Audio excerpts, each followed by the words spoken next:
नमस्कार छात्रों, मैं मनीष जोशी संस्कृत अमृतवाणी यूट्यूब चैनल पर आप सबका स्वागत करता हूं। आज का हमारा विषय है नवम कक्षा का प्रथम पाठ जयतु में माता। आइए पाठ को निकालते हैं और ध्यानपूर्वक पढ़ते हैं। पाठ को यदि अच्छे से समझेंगे, पढ़ेंगे, तभी हमें प्रश्न उत्तर अच्छी तरह से हल कर पाएंगे। चलिए तो पाठ निकालते हैं। आप भी अपनी पुस्तक निकाल करके बैठ जाइए ताकि आपको अच्छी तरह से समझ में आएगा पाठ। उसके बाद आप प्रश्न उत्तर अच्छी तरह से हल कर पाएंगे। प्रथम पाठ है जयतु में माता। जय हो मेरी माता। यहाँ पर जय हो मेरी माता से आशय कवि यह कहना चाहते हैं कि जय हो मेरी माता अर्थात भारत माता। यहाँ माता से आशय कवि का भारत माता से है। आधुनिकेपि काले संस्कृत गद्य पद्य लेखकानां प्राचुर्यमस्ति। आधुनिक समय में भी संस्कृत गद्य पद्य लेखकों की अर्थात गद्य में लिखना हो या पद्य में लिखना हो, संस्कृत के लेखक प्रचुर्य अर्थात बहुत सारे होते हैं। तेषु मूर्धन्य विद्वत्सु कवि लेखकेषु आचार्यस्य डॉक्टर प्रभुदयाल अग्निहोत्री महोदयस्य विशिष्ट स्थानम। अर्थात आधुनिक समय में भी, अभी के समय में भी बहुत सारे लेखक हुए हैं। उनमें से एक बड़े ही विद्वान पुरुष का नाम आता है या कवि या लेखक का नाम आता है आचार्य डॉक्टर प्रभुदयाल अग्निहोत्री, जो कि एक विशिष्ट स्थान रखते हैं। एते साहित्ये दर्शने इतिहासे मनोविज्ञाने च कथा काव्य नाटकादि विधासु अनेकानि पुस्तकानि विरचितानि। इन्होंने बहुत सारी पुस्तक लिखी है जो कि इतिहास है, इतिहास के से संबंधित है, दर्शन साहित्य से संबंधित है, मनोविज्ञान से संबंधित है, कथा अर्थात कहानी, काव्य अर्थात कविता, नाटक इत्यादि से संबंधित है। त्रिपथगा नामक कविता संग्रह 2005 ईस्वीयाब्दे प्रकाशितः। अर्थात त्रिपथगा नाम की एक पुस्तक जो है या उसमें बहुत सारी कविताओं का संग्रह है, वह 2005 में प्रकाशित की गई थी। पुस्तकम प्रस्तुतम जयतु में माता इति गीतम त्रिपथगातः इत्येव उद्धृतम। अर्थात यह जो जयतु में माता जो गीत हैं या पाठ हैं, यह त्रिपथगा इस पुस्तक से लिया गया है। गीतेस्मिन् सुमधुर गेये भावपूर्ण शब्दे भारत भूमि वंदना कृतास्ति। इस गीत के माध्यम से अच्छे सुमधुर गान के द्वारा अर्थात सुमधुर गीत के द्वारा भावपूर्ण शब्द लेकर के भारत भूमि की वंदना की गई है और भारत भूमि पर जो स्वतंत्रता सैनिक हैं उनके बारे में भी कहा गया है। जयतु जयतु में माता। पाठ को पढ़ते हैं। जयतु जयतु में माता अस्याः कष्टकरं दुर्दैव शमयतु सदा विधाता। जय हो मेरी माता। जय हो भारत माता। अस्याः कष्टकरम। अब जो लेखक हैं या कवि हैं वह विधाता से कह रहे हैं। अस्याः अर्थात इसकी जो कष्टकारी दुर्दशा हो रही है उसको विधाता शांत करे। अस्याः कष्टकरम दुर्देव। कष्टकरम का अर्थ होता है कष्टकारी, दुर्देव यानी दुर्दशा, शमयतु यानी शांत करो, सदा यानी हमेशा, और विधाता अर्थात विधाता को लेखक कहना चाहते हैं कि इसके कष्टकारी जो दुर्दशा है उसको शांत करिए। इस प्रकार से त्वं वेदोपनिषद जनयित्री भारत रामायण कवयित्री अजनिष्ठा कृष्णम गोपालम यो गीताया गाता। फिर कवि कहना चाहते हैं त्वं वेदोपनिषद जनयित्री। यहीं पर वेद और उपनिषद का जन्म हुआ है। भारत में ही वेद और उपनिषद का जन्म हुआ है। भारत रामायण कवयित्री। महाभारत और रामायण यहीं पर रची गई है या फिर यहीं पर लिखने वाले हुए हैं। अजनिष्ठा कृष्णम गोपालम यो गीताया गाता। अर्थात बड़ी ही निष्ठापूर्वक कृष्ण भगवान ने यहीं पर गीता का गान किया था, गीता यहीं पर गाई थी। इस प्रकार से ज्ञान भानुरादौ त्वय्युदितः। ज्ञान रूपी सूर्य सबसे पहले यहीं पर उदय होता है। शूरस्ते तनयः सम्मुदित, शूरवीर लोग यहाँ आपकी सेवा में खड़े हुए हैं। केवल निज रक्षार्थ महिंसाव्रती बाण संधाता, और वह शूरवीर लोग केवल अपनी रक्षा के लिए ही बाण संधान करते हैं। ऐसे ही हिंसा नहीं करते हैं, अहिंसा के रूप में बाण संधान करते हैं। अर्थात केवल अपनी रक्षा के लिए यदि जो बाण चलाता है वह अहिंसा व्रती अर्थात अहिंसावादी वह कहलाता है। मौर्य शुंग गुप्त अभिनंदिता, मौर्य शुंग गुप्त इस प्रकार के बहुत सारे वंश हुए हैं। मौर्य वंश हुआ है, शुंग वंश हुआ है, गुप्त इत्यादि वंश हुए हैं। ये आपकी ही सेवा में अभिनंदित हैं, आपकी सेवा करते हैं या आपसे ही यह सब प्रसन्न हैं। हर्ष भोज शिवराज वंदिता, हर्ष बड़े बड़े राजाओं का नाम आ रहा है। हर्ष राजा थे, भोज राजा थे, शिवराज अर्थात शिवाजी, राजा शिवाजी का नाम आया है। हर्ष भोज शिवराज वंदिता, इस प्रकार से आपकी वंदना करते हैं। ऐसे ऐसे लोग आपकी वंदना करते हैं। संप्रति लोक गणोयम सकलस्तव सिमराम त्राता, बड़ी ही निष्ठापूर्वक सीमा पर सैनिक रक्षा के लिए खड़े हुए हैं। कालिदास कविता रसमग्ना, सांख्य योग साधन संलग्ना, नालंदा अजंता मातस्ते श्रद्धांजलि प्रदाता। कालिदास कविता रसमग्ना, कालिदास की कविता भी यहीं पर गाई हुई है, जो बड़े ही रसमग्न हैं, अनेक प्रकार के रसों में डूबी हुई कविताएं हैं, इस प्रकार से कवि कहना चाहते हैं। सांख्य योग साधन संलग्ना, बड़े बड़े सांख्य योग, बड़े बड़े साधन संलग्न, अर्थात यहीं पर सारी ऊर्जा योग की ऊर्जा जो है यहीं से प्रसारित होती है। नालंदा अजंता मातस्ते श्रद्धांजलि प्रदाता, नालंदा और अजंता ये सब आपको यहीं से श्रद्धांजलि प्रदान करते हैं।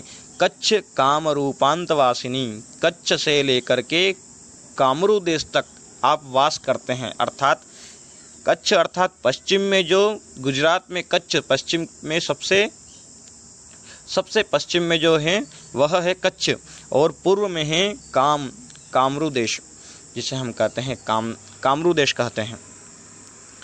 कच्छ काम रूपांतवासिनी, गंगा कावेरी सुहासिनी, गंगा और कावेरी जैसी बड़ी बड़ी पवित्र नदियां हैं। चतुर्दिगंत वह पवनस्ते मातर यशाम गाता, चारों दिशाओं में पवन अर्थात हवा घूम करके, हवा भी जो है चारों दिशाओं में घूम करके माता आपके यश का गान कर रही है। सावहितः सीमांत रक्षकः, सावधान होकर के सीमा की रक्षा कर रहे हैं।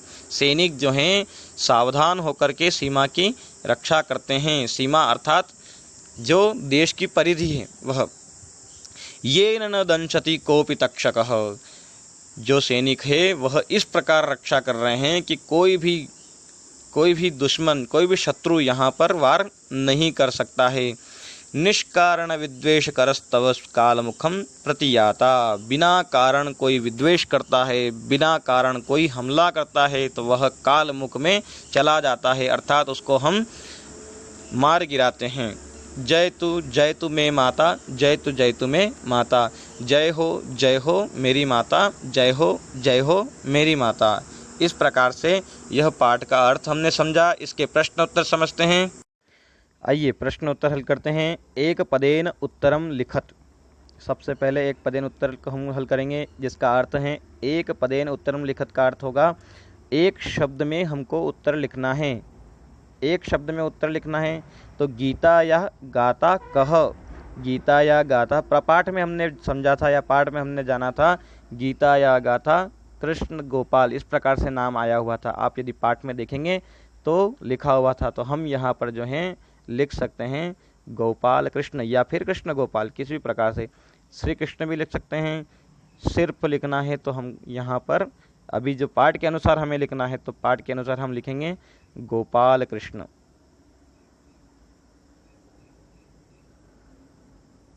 गोपाल कृष्ण यहाँ नीचे लिख रहा हूँ,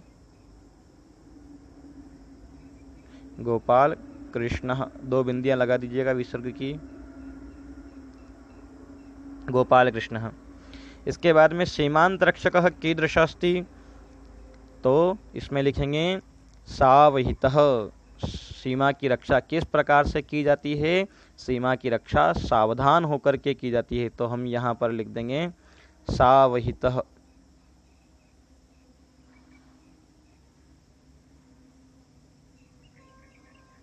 सावहितः, ठीक है, विसर्ग लगा दीजिएगा, सावहितः। हम फिर से अगले प्रश्न की ओर बढ़ते हैं। वेदोपनिषद जनयित्री का, वेद और उपनिषद को जन्म देने वाला कौन है? तो भारत माता। यह वेदों और उपनिषद का जन्म कहाँ हुआ है? भारत माता, अर्थात भारत माता ने इसको जन्म दिया है। तो हम यहाँ सिर्फ लिख देंगे भारत माता।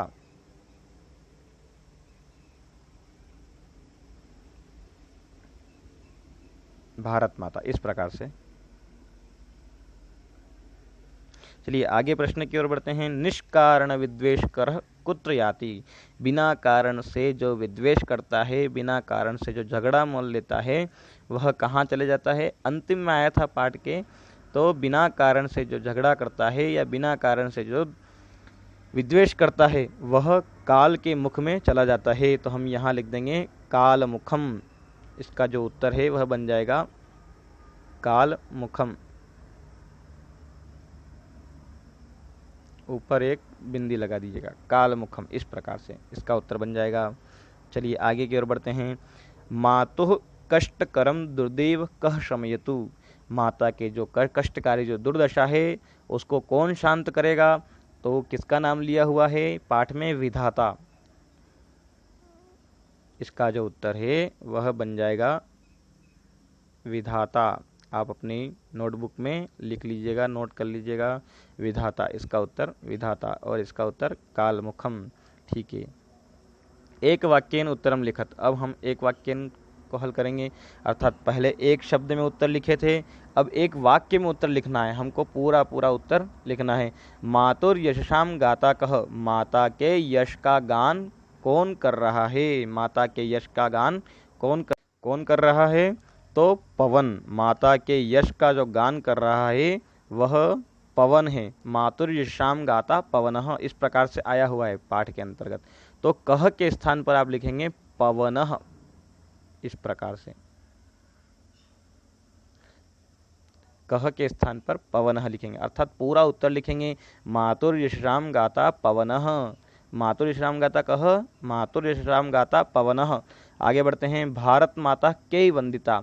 भारत माता हर्ष भोज शिवराज वंदिता। हम क्या लिखेंगे? पाठ के अंतर्गत से लिखेंगे हर्ष भोज शिवराज वंदिता। पाठ में से आप एक बार पाठ में जाएंगे तो आपको वहाँ दिख जाएगा भारत माता हर्ष भोज शिवराज वंदिता, इस प्रकार से लिखेंगे। वहाँ पर जो लिख रखा है हर्ष भोज शिवराज वंदिता, इस प्रकार से लिख रखा है। हम यहाँ पर लिखेंगे भारत माता हर्ष भोज शिवराज वंदिता। फिर आप नीचे देखेंगे या ऊपर देखेंगे, आप पास में ही होगा, भारत माता के अभिनंदिता, ऊपर की लाइन में है भारत माता के वंदिता, तो वहां पर लिखा हुआ आपको मिलेगा मौर्य शुंग गुप्त अभिनंदिता। क्या लिखा हुआ मिलेगा? मौर्य शुंग गुप्ता अभिनंदिता, इस प्रकार से। तो आप भारत माता लिखने के बाद में लिख लेंगे मौर्य शुंग गुप्त अभिनंदिता, इस प्रकार से। आइए आगे प्रश्नों की ओर बढ़ते हैं। अहिंसा व्रति किमर्थम बाण संधानम करोति। अहिंसा व्रति अर्थात जो अहिंसावादी होते हैं वह किस प्रकार से बाण संधान करते हैं? केवल अपनी रक्षा के लिए, केवल अपनी रक्षा के लिए। वहां पर लिखा हुआ है तो हम भी यहां पर लिख देंगे केवल निज रक्षार्थ। यहां पर मैं निज लिख देता हूं, उसके बाद में रक्षार्थ यहां लिख रहा हूं नीचे। केवल निज रक्षार्थ आप लिख सकते हैं आराम से, केवल निज रक्षार्थ, इस प्रकार से आपको लिखना है। अहिंसा व्रति किमर्थम, किमर्थम के स्थान पर आपको केवल निज रक्षार्थ, इस प्रकार से। प्रश्न का उत्तर इस प्रकार से बन जाएगा अहिंसा व्रति केवल निज रक्षार्थ बाण संधानम करोति, इस प्रकार से प्रश्न का उत्तर बन जाएगा। चलिए आगे के प्रश्न की ओर बढ़ते हैं। रिक्त स्थानानि पुरीयत। येन न कोपि तक्षकः। येन न के बाद में रिक्त स्थान और रिक्त स्थान के बाद में कोपि तक्षकः। तो रिक्त स्थान में आप लिखेंगे ये न दंशति, मैं ऊपर लिख रहा हूँ दंशति, इस प्रकार से ऊपर एक बिंदी लगानी है, दंशति। येन न दंशति कोपि तक्षकः, येन न दंशति कोपि तक्षकः। चलिए आगे हल करते हैं।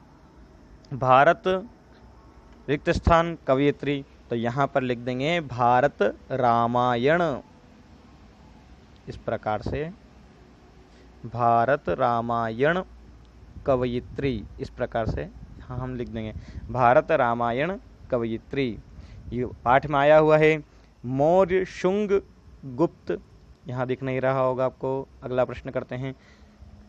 मौर्य शुंग लिखेंगे, मौर्य शुंग गुप्त अभिनंदिता, मौर्य शुंग, यहाँ पर तीसरे वाले में लिखेंगे हम शुंग, इस प्रकार से लिख करके नीचे ग लगा करके शुंग, मौर्य शुंग गुप्ता अभिनंदिता, इस प्रकार से लिखेंगे।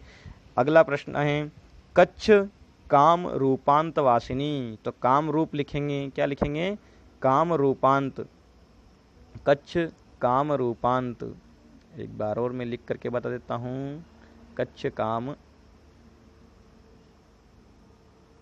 रूपांत, पा के बाद बिंदी लगा लीजिएगा और नीचे मैं त लिख रहा हूँ, साथ में लिखना है आपको काम रूपांत वासिनी लिखा हुआ है, ठीक है।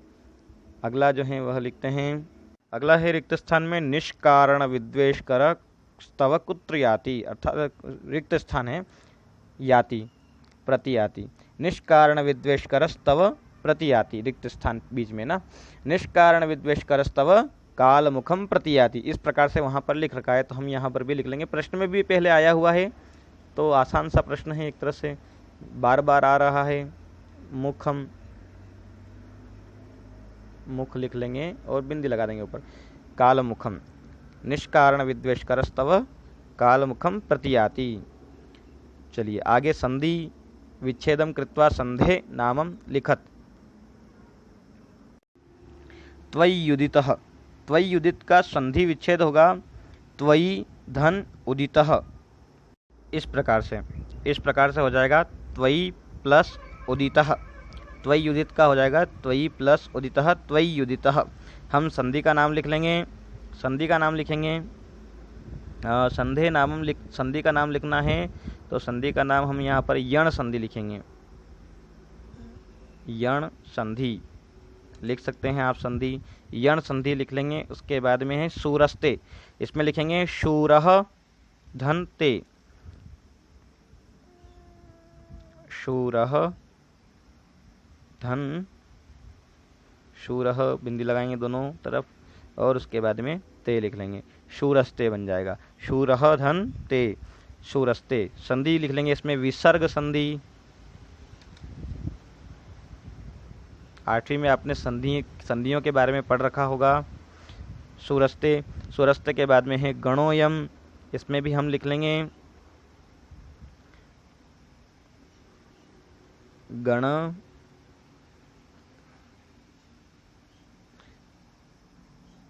गणो प्लस अयम, गणो प्लस अयम, यह बन जाएगी पूर्व रूप संधि, पूर्व रूप लिख लेंगे आप इस प्रकार से। चलिए आगे बढ़ते हैं। कोपी, इसमें लिखेंगे कह धन अपि, कह धन अपि, अपि नीचे लिख रहा हूँ, कह धन अपि, इस प्रकार से। और संधि बन जाएगी इसमें भी विसर्ग संधि, आप लिख लेंगे विद्वेष करस्तव, इसमें भी लिखेंगे विद्वेष करह धन तव, लिख सकते हैं आप विद्वेष करस्तव, जो स है आधा स, उसके स्थान पर हमको विसर्ग लगाना है, विद्वेष करह धन तव, इस प्रकार से लिखना है। और यह संधि भी बन जाएगी विसर्ग संधि, आप आसानी से लिख सकते हैं। चलिए आगे की ओर बढ़ते हैं। यथा योग्यम योजयत, अर्थात सही जोड़ी मिलान करनी है। चलिए आइए सही जोड़ी मिलान करते हैं तुरंत। शमयतु, तो शमयतु विधाता, कौन शांत करते हैं विधाता। रक्षकः, रक्षकः में क्या आएगा सावहितः, रक्षक कैसे होने चाहिए? सावधान होने चाहिए हमेशा। बाण संधाता, बाण कैसे संधान करना चाहिए? अहिंसा व्रती, क्या आ सकता है? अहिंसा व्रती, इस प्रकार से। और कविता कालिदास। और चतुर्दिगंत, चारों दिशाओं में कौन बहती है? पवन यानी हवा। चलिए आइए, अभी जहाँ मैं बैठा हुआ हूँ वहाँ पर भी हवा जो है बड़ी तेज की चल रही है। चारों दिशाओं में हवा तेज की बहती है। चलिए आगे का जो प्रश्न है वह है गोपालः गीतायाः गाता, अर्थात यह सही है या नहीं है। शुद्ध वाक्यानां समक्षम आम और अशुद्ध वाक्यानां समक्षम न इति लिखत, इस प्रकार से हमको लिखना है। गोपालः गीतायाः गाता, तो क्या आएगा इसमें? आम आएगा या न आएगा? गोपाल ने गीता का गान किया था, तो सही है। तो हम सही के स्थान पर सही नहीं लगाएंगे, सही का निशान नहीं लगाएंगे। सही के स्थान पर सही और गलत के स्थान पर गलत का निशान नहीं लगाएंगे, यह संस्कृत में गलत माना जाता है। हमको क्या लिखना है? सही के स्थान पर हमको लिखना है आम और गलत के स्थान पर हमको लिखना है न। यदि परीक्षा में आप ये वाला कार्य करेंगे तो आपका प्रश्न जो है गलत हो जाएगा, और यह करेंगे तो वह सही माना जाएगा। इसलिए हमेशा सही होते हुए भी गलत हम कर आया करते हैं, उसका कारण ये होता है, जानकारी हम सही प्राप्त नहीं करते हैं। चलिए आइए, गोपाल ने गीता का गान किया था, तो हम यहाँ पर लिखेंगे आम, सही है। ठीक है, आगे लिखेंगे भारत माता मौर्य शुंग गुप्ते वंदिता। मौर्य शुंग गुप्त अभिनंदिता है, मौर्य शुंग गुप्त वंदिता नहीं है। यदि पाठ में देखेंगे या प्रश्न उत्तर को समझेंगे, एक वाक्य में यह प्रश्न का उत्तर आया हुआ था, भारत माता मौर्य शुंग गुप्ता अभिनंदिता, अभिनंदिता आया हुआ है, इसलिए यहाँ पर वंदिता लिख रखा है, तो यहाँ पर हम क्या करेंगे? न लिख लेंगे, अर्थात यह गलत है। दूसरा वाला जो प्रश्न का जो है उत्तर वह न बन जाएगा। सकल लोक गणः सिमना त्राता अस्ति, सारे लोग सीमा की रक्षा करते हैं, तो सही है, ये पाठ में आया हुआ है। आम लिखेंगे इसमें हम। भारत मातरी आदौ ज्ञान भानु न उदित, ज्ञान का सूर्य सबसे पहले भारत में उदय नहीं होता है, ऐसा लिख रखा है, जबकि पाठ में आया हुआ है कि ज्ञान रूपी जो सूर्य है वह सबसे पहले भारत में ही उदय होता है। तो यहाँ पर हम लिखेंगे न, क्यों? क्योंकि इसको नकारा गया है, जो पाठ में आया है उसको यहाँ पर गलत दे रखा है, इसलिए हम इसमें न लिख देंगे। आइए आगे की ओर बढ़ते हैं। आगे वाला जो प्रश्न है वह है उदाहरणानुसारम पदानां मूल पद शब्दम विभक्तिम वचनम च लिखत। चलिए इसको करते हैं। उन्होंने यथा अर्थात उदाहरण के रूप में भानु हूँ, भानु और प्रथमा विभक्ति एक वचनम इस प्रकार से दे रखा है। हमको भी विभक्ति वचन और मूल शब्द लिखने हैं, तो येन का मूल शब्द जो हैं वह लिखेंगे सभी। यत क्या आएगा? यत, इस प्रकार से मैं बड़ा बड़ा लिख रहा हूँ, यत आएगा, येन का यत बन जाएगा। इसमें जो है विभक्ति बन जाएगी तृतीया लिखेंगे, तृतीया विभक्ति बनेगी। और वचन आप लिख सकते हैं येन अर्थात एक वचन, क्या आएगा? एक वचन इसमें आ जाएगा। चलिए अस्याह का लिखेंगे।